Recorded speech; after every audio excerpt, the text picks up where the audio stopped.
Hey everyone, it's Steve with Project Freedom again. Today I'm going to talk about where to work on your camper van conversion. And by that, which location you're going to work in.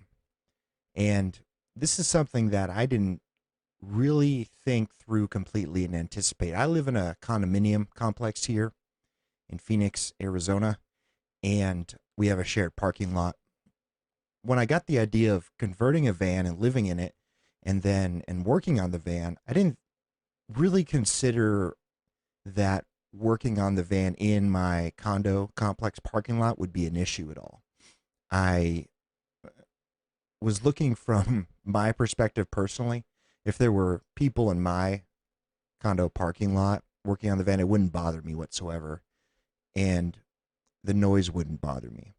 We have our landscape company that comes and they use blowers and they have their trimmers, and they're usually doing it quite early, especially in the summer because it gets so hot here, and they got to come early to beat the heat. And that's not something that really bothers me. I usually figure if I get woken up early, then I should be up anyway, getting things done and being productive. And with me, I'm always doing something. I'm always getting something done. I don't watch TV or really sit down and take leisure time. I'm always being productive in some way. I'm always coming and going and doing something. So I don't notice much what's going on in the complex or any noise, but not everyone's like this. And also for me, like I said, it wouldn't bother me if someone's working on their van. I would actually think it was really cool. The noise that came from that over, through my walls into my condo, it wouldn't bother me. That's not something that would upset me whatsoever. I wouldn't call the police or anything like that. But unfortunately, not everyone's like that. And that's probably why I didn't anticipate the issue. I don't have a garage I can work in. I don't have even outside the garage, like many people I know they work on their vans if they own a home. I've owned a home in the past, but I just currently own the condo. And so I started working on the van in the parking lot of my condo, and that went okay for a bit, but then I started to receive complaints and friction from my neighbors. We only have about 70 people living here, and I definitely made sure to go to the very corner of the complex away from everyone as possible and to not operate any power tools past dark or at night, things like that. But Phoenix is an interesting town, and I'm not sure where you're from is like this at all. I've been here my whole life almost.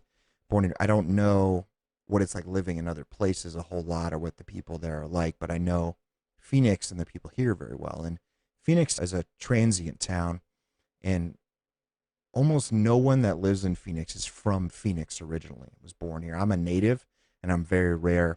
If you put me in a room with 100 Phoenicians, is what we call them, people that live in Phoenix, I would be maybe one of a few, five or less, that would be born and raised in Phoenix. It's really rare. Everyone comes from usually colder climates, the East Coast, the Midwest, or the Northwest, and then down here. So everyone is a transplant, and that creates a certain dynamic among people that live here. And that since no one's really here and they don't have roots here, neighbors really don't know each other. And that's the way I grew up here from when I was a child. And of course, I could get into why that is, but you could probably surmise as to why that is. In my condo complex, I don't know a lot of my neighbors. People aren't necessarily super friendly with their neighbors, and everyone's not from here. They don't have family here. They don't have any social consequences. They don't have roots. They don't have history here. So it creates an environment where everyone's anonymous. It's a large metropolis, over 5 million people now, and also everyone's from somewhere else. So it creates a certain dynamic here, and that's part of what I'm experiencing. But as I was working on my van, I started to receive more and more friction and complaints from neighbors, and then people started putting anonymous notes on my van, and handwritten or typed, and then I started getting anonymous text messages. And instead of any neighbors coming to me directly and discussing the matter with me and introducing themselves, people started sending anonymous messages. And then I started to get emails and letters from the HOA here. and it progressed. And I eventually got a letter from a lawyer that was representing the HOA. I'm a former lawyer and litigator myself, and I thought that was interesting. So at that point in time, that's about a month ago or so, I decided just to stop working on my van in the condo complex at all. It was going to be easier that way. Easier for my neighbors. It's not easier for me. And when I first started receiving the complaints, I was scrambling to think of where I was going to work on my van, because I have a very ambitious design for my van, and I want to get it all done and get out of Phoenix. That's my general goal. I don't want to live here any longer. I want to live in the van for a while and then maybe settle in somewhere else besides Phoenix. And right now it's nice in Phoenix. It's the end of March, and this is the time of year where it's really nice. It's in the 70s and 80s, and this is really where it really pays to live through that difficult summer here. But I need to get my van done before June.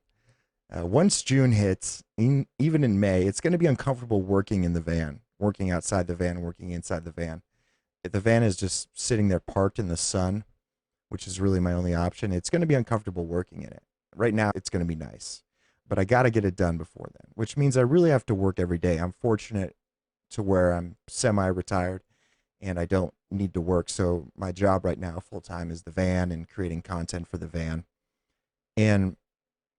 But I came across this issue of where I'm going to work on it, because I don't have a dedicated garage for it. And this aspect of not having a dedicated garage, enclosed space that you can work on, that you can basically just leave all your tools and materials there indefinitely. And then I'd say also owning maybe a second vehicle too that you can drive around, where you can leave your van in some type of disarray or it's taken apart in some way. Those two things, not having the garage and not having a second car, really are going to add time to your van conversion. And so I started to look online as to maybe I could just rent out a commercial space, because I could afford to pay $1,000, $2,000 a month or something while I'm working in the vans. If I could just have a space where I could leave everything, maybe I even live there and for a temporary amount of time. And I really couldn't find anything online, and I asked people and I looked on Craigslist, and there really was nothing. And the only thing that was there were actual auto body shops or auto oil shops that they wanted to rent out their entire facility, and they wanted a 3-year lease. There were some websites that offered maybe garages you could use, but they wanted to charge $100 an hour, which I'll work on the van for 16 hours at a time, getting a project done. And so that's not feasible to pay that much. And really, there's people offered the option of a maker space. And we really only have one maker space in the Phoenix area that is legitimate and has everything you'll need, but it doesn't have garages. It doesn't have any place to work on vehicles inside or outside, that is. And you also have to consider, I have a Ford Transit extended high roof van. The van with my roof rack on it and the upgraded tires is about 11 feet high. That's quite a bit higher than a regular garage door. So even if there was a garage, it's unlikely I can fit the Transit in there. It's also 22 feet long and 7-8 feet wide. So I looked into maybe I could rent a storage space and work on it in there. Maybe there was an interior storage space, but there's really not those sizes, and they don't allow you to work on a van or bring a van in there, at least not here in Phoenix. And I went on the Ford Transit forum, which I'm on a lot, and I asked if anyone was here in Phoenix that had a space. There was one gentleman that had a space at his work, but he allowed me to use it once, and then he promptly ghosted me and wouldn't allow me to ever use it again, even though I offered to pay him for it. And so I really exhausted all my options of trying to find a place to work on the van where I could have it permanently. The reason why I wanted a permanent place to leave my stuff is because you have the work that you're doing on the van, I'm doing the van, and I'm a novice. I'm a beginner with all this stuff. So it's going to take a long time usually. Some of it I have experience with, most of it I don't. And then the amount, I didn't really consider the amount of tools I I already owned quite a bit, but the amount of tools I was going to have to buy and the amount of tools that were going to be involved, it's like building a small house. So you have so many different types of tools involved with the electrical, with all kinds of different, the plumbing, of course, and auto body and all kinds of different tools. And then the materials. I have so many materials. And so when you don't have a dedicated space, you have to transport these tools and these materials every single time. Now, fortunately, I have a large cargo van that I can transport this all in. I have maybe 10 to 20 Costco, those plastic boxes that I'm basically transporting wherever I go. And then so you have to break them down, you have to take everything out, and then when you're done with the work, you have to pack everything up, put it back in the van, and drive home. And this adds a lot of time.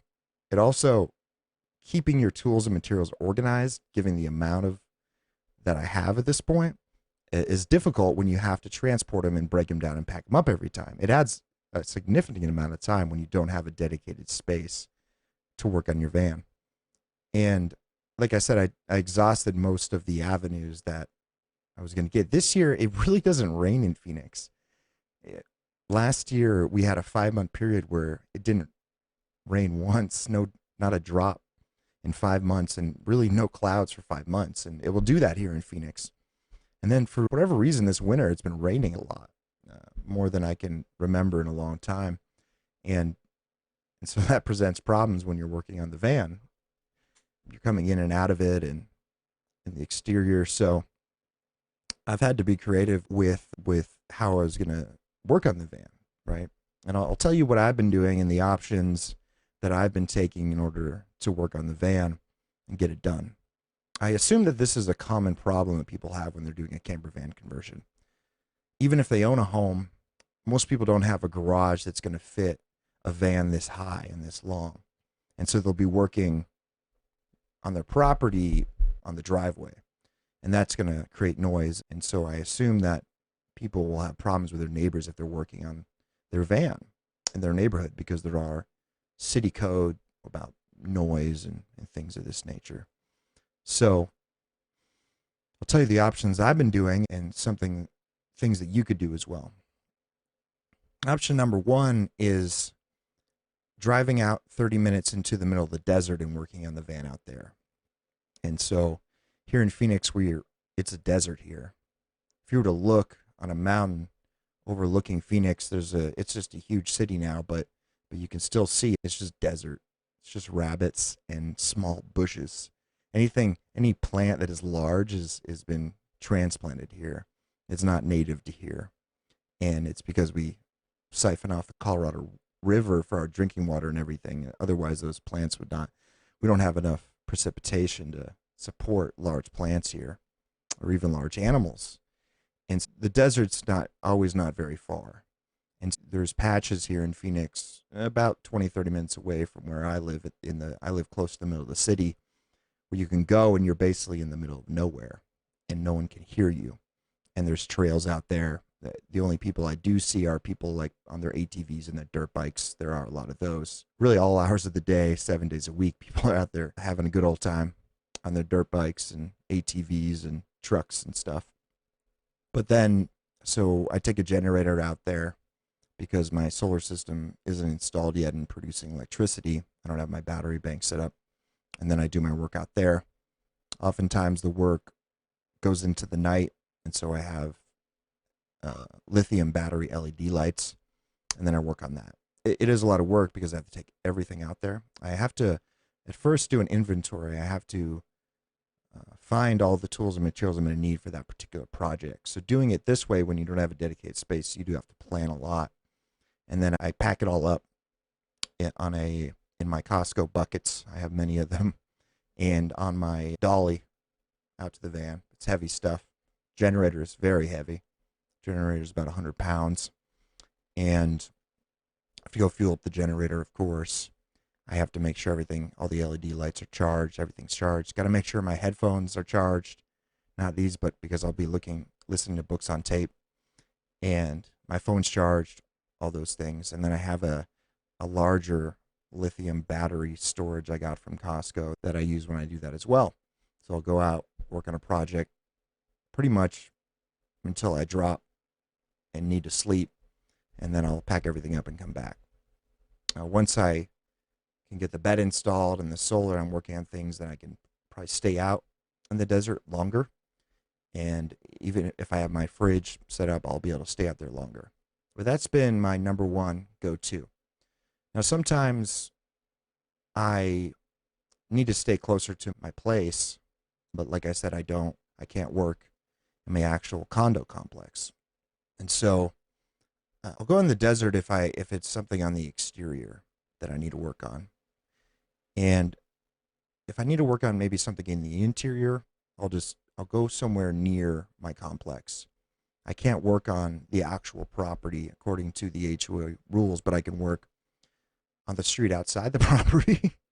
I can work on the street outside the complex. I can work at the park down the street from me. There's always, especially this time of year, there's always camper vans there, people traveling. And I can go work there in front of the park. I can go to various spots around. So this is because I always will need to, as I'm sure you all know, I'll need to go back to my condo, my place to get tools and materials. You never really know exactly what you're going to use, which makes the desert difficult because you have to bring everything really, and then so go back and forth. So I'm close by, but I'm not violating my HOA rules. And so I'll work for something inside the van where I'm really just working inside the van and not bothering anyone. I can't really be seen. If it's fully outside the van, that if I'm going to be in civilization near the complex, that can create issues. And I don't know about where you live, but unfortunately, my experience has been that if I'm in the city and there's people around and I'm working outside the van, I'm going to upset someone no matter where I'm at. If what I'm doing can be seen by people and can be heard by people, it's going to upset someone. No matter how much noise I'm making, no matter what I'm doing, if I'm working in the van, someone is going to eventually get upset and call the police, or most people won't approach me. They'll just complain to the authorities, whoever those may be. And I could just be working on the roof of my van somewhere in the city and not making any noise, and it's going to upset someone. Someone is going to think to themselves, I don't like that. He shouldn't be doing that. And they're going to call the police on you. And that's the way it is here in Phoenix. I don't know where it is, where you're at. And so that has me wary.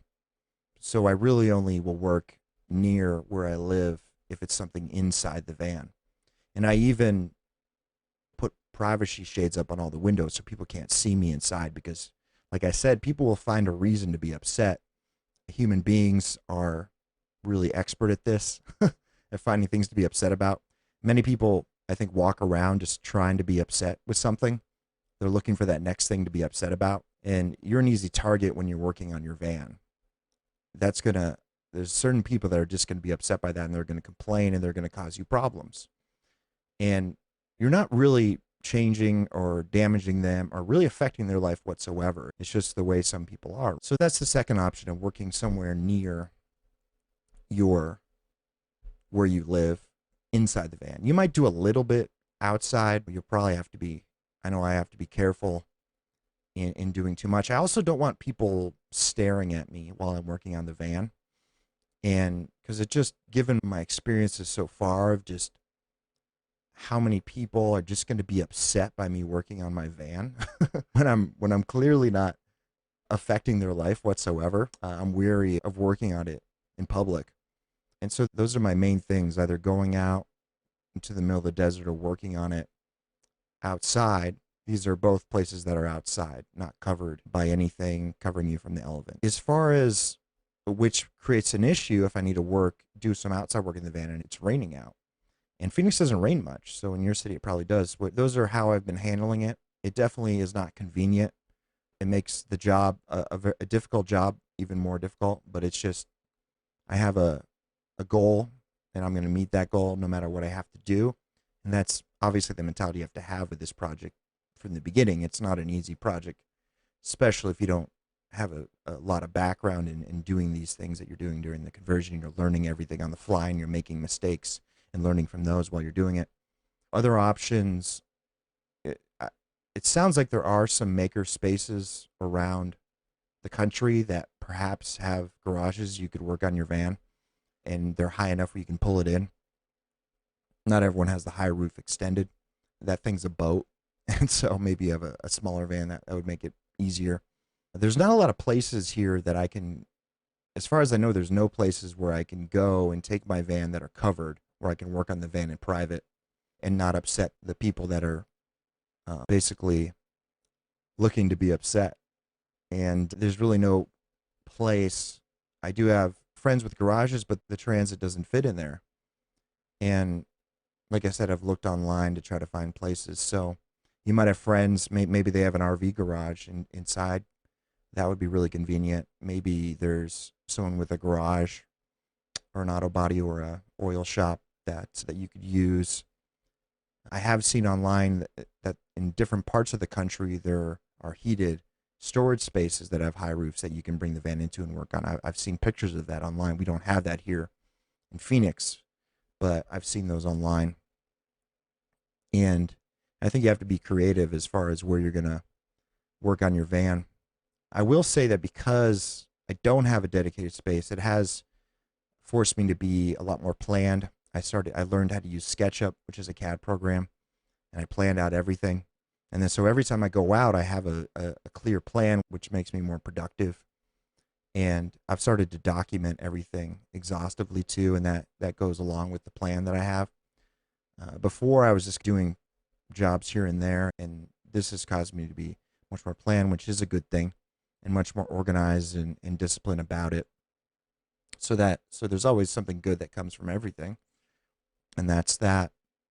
If you have any other ideas about where to work on your van, where I could work on my van too, definitely put them in the comment section. Get a hold of me. And I think a lot of people are experiencing this type of issue when they undertake the van conversion. And it would be nice if there were more spaces that were affordable that you could go work on your van. But here in Phoenix, at least, there really aren't. And so it almost necessitates that you own your own home and you have your own space to work on it. And that's obviously not a lot of people have that. That's really going to be a wealthier segment of society that has that.